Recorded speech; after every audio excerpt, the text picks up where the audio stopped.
Hello friends! Welcome to my new tutorial on the Smart Assistant channel.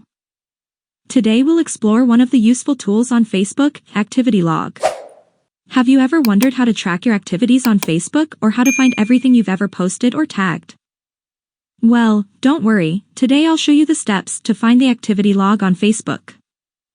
Let's explore together how to access this useful tool. First, open your Facebook application. Then, tap on the three lines located in the upper right corner of the screen. After that, tap on the Settings and Privacy option. In this section, tap on the first option, Settings. Once in the settings, now scroll down, and in the Your Activity section, find the Activity Log option, then tap on it. Now you're in your activity log.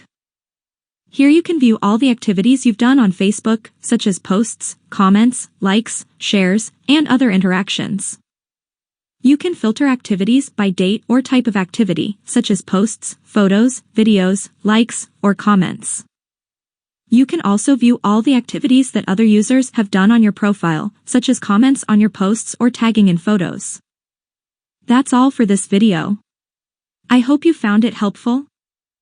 If you did, please like it, share it with your friends, and subscribe to the channel. Thank you for watching. See you soon.